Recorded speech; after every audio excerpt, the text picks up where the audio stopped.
what I want to finish on is looking at what's coming from a point of view of emerging from this crap.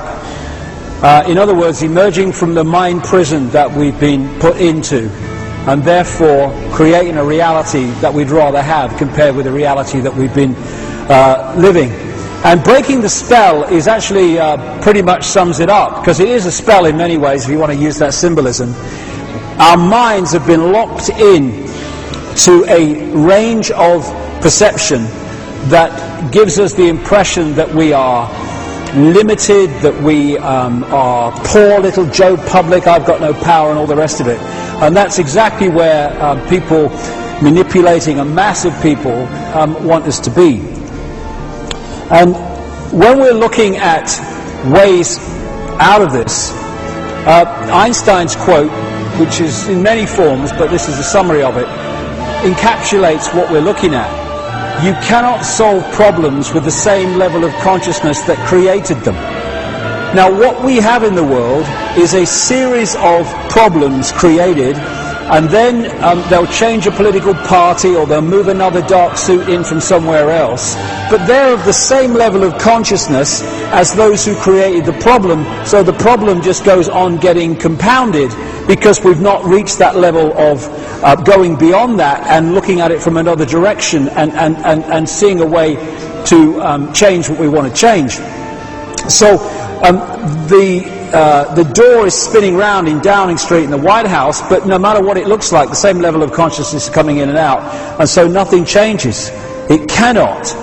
And that consciousness is from the consciousness of vision, of seeing everything as a partness and all the rest of it, which is the consciousness that's been in power and has been manipulated among humanity to have and to manifest reality from that perspective, into a oneness that understands that we're all one consciousness, we're all one energy, all one mind, and therefore all these divisions between us through which we're divided and ruled are just illusions.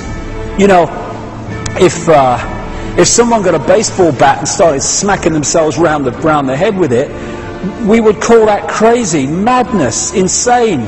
But that's what we're doing with the conflict in Palestine, in Iraq, in Second World War. We're one consciousness that's been set at war with itself. And when I say, and again, I talk about one consciousness, I'm not talking about one clone kind of bland, everyone the same consciousness. Absolutely the opposite of that.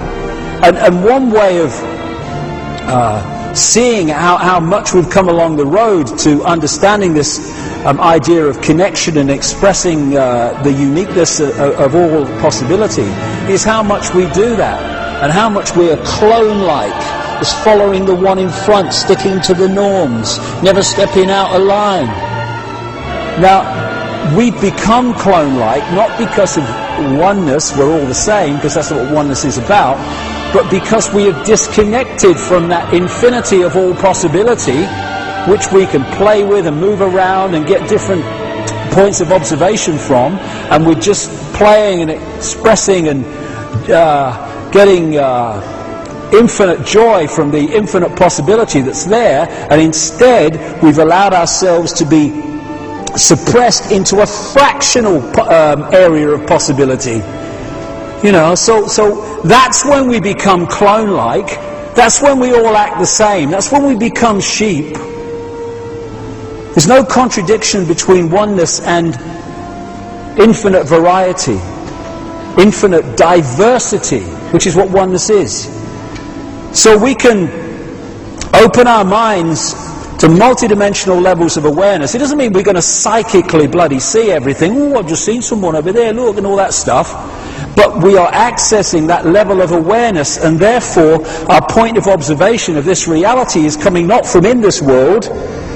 When you're in this world and of it, then you're buggered, really, because all you've got is this world to tell you what reality is and who you are. When you open your consciousness and move your point of observation, you are in this world physically, at least as a projection, but you are not of it in terms of your point of observation. And they're the people that stand out in society.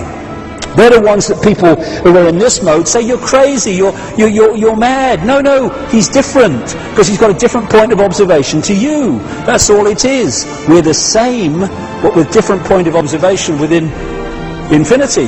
There was a time when even this reality, I would say, we had this sense of oneness, this sense of connection, celebrating uniqueness, and joyous in diversity. It's far bigger than that. It's not just about we have other levels and that's it. It's all an illusion. And it's an illusion that we can enjoy, or it's an illusion that can control us. One of the big things that happened to me in recent years was when I wrote Alice in Wonderland and the World Trade Center disaster. When I finished that, I said to my wife, I said, you know, if I'm going to go further with this, because I don't want to go in a holding pattern just at one level of this. I want to know, and where it takes me, but I want to know.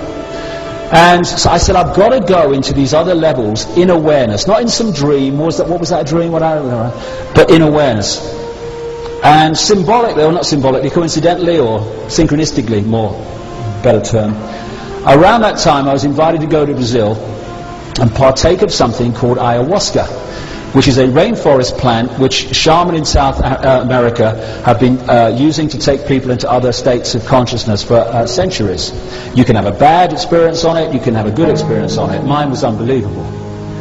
I took it, I could have taken it 4 times while I was there. I took it twice, enough for me, not done anything like that since. It was an experience. I want to go there without it, because we can. But over 2 nights, especially the second one, I had this extraordinary experience where I went into another state of consciousness, and a female voice, that was the form it took, but of course it was a transfer of thought consciousness, which I decoded as a female voice and decoded into English language, but really it was just a transfer of thought. And for 5 hours this voice talked to me in great detail about the nature of reality and the fact that it was an illusion.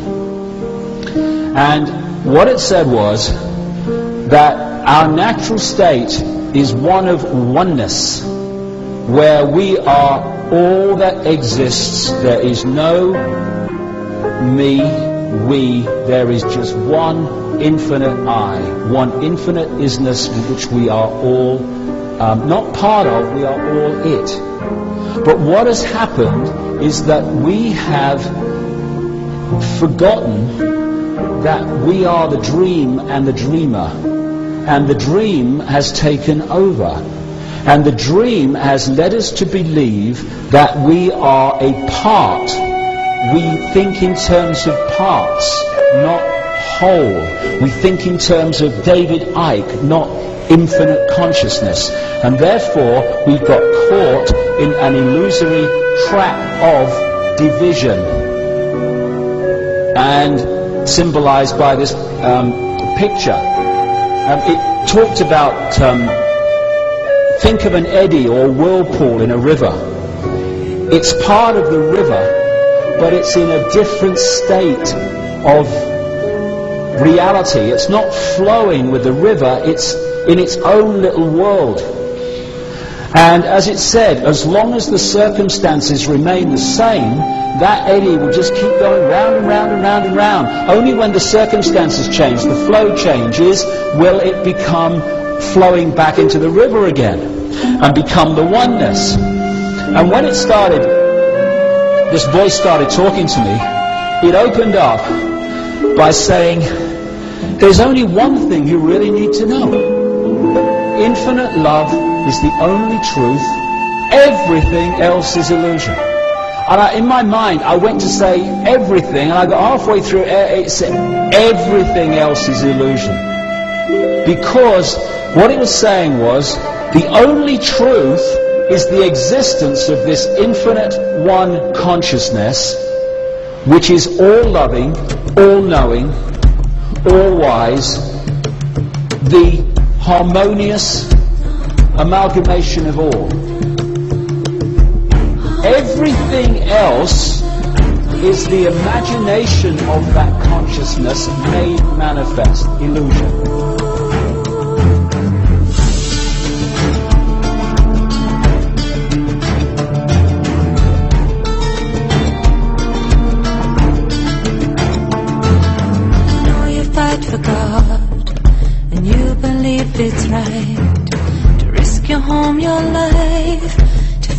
believe all night, but in the darkest night, when our children are asleep, I think about the families of our enemies.